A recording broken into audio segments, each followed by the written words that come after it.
अच्छा मम्मी हो का तार सखी रही। हाँ हमारे सखी रह गई। हाँ तो अपने सखी के कबो खिचड़ी उचड़ी दे रहू। जब रहत रहे वहाँ तब देत रहे लेत रहे, अब का देबे तो अपने घरे दुआरे रहिए। तो अच्छा स्कूल तक गई नहीं रहू तू कबो नहीं बहनी हम नहीं कभी पढ़े है ना। अगले बगले तो हर सहेली रही हाँ रही।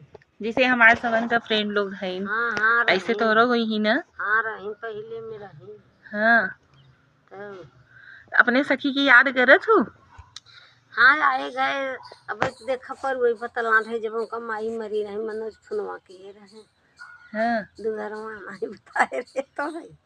अच्छा हाँ अपने सखी की याद करत हूँ ना। दू ठो कराऊ बहन रही तीनों जनी बतलान रही।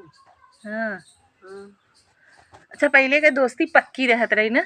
अपने हाँ। सखी के नाम बताऊ। नहीं सखी के नाम नहीं लिया जाते नहीं हम सबे नहीं ली। तब कही हमसे नहुआ ले आवत है।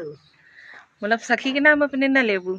नहीं पक्की दोस्ती रही ना मम्मी। बहनी हाँ नाम नहीं लेवाते सखी के। हाँ तब कर खिचड़ी पे सामान दे ले रहू एक दूसरे के। हाँ हाँ वो हमें देते रही हम नहीं देते रहे भी आए गाँव ने उनके धोती कपड़ा हम दिए रहे। हाँ हाँ उनके मन से धू के दिए रहे। पहले तो हर शादी भई रही कि पहले उनका। हमार भाई रही हमसे ढेर पाछे उनका शादी भाई रही। अच्छा हाँ तो अपने सखी से मतलब बतिया की इच्छा रखत हूँ नंबर लेवाई हम। आइले आइले बहनी बतला ले भाई। हाँ हाँ चल ठीक बा मम्मी कही दा हमार वीडियो लाइक करो कमेंट करो। लाइक कर कमेंट कर। Thank you.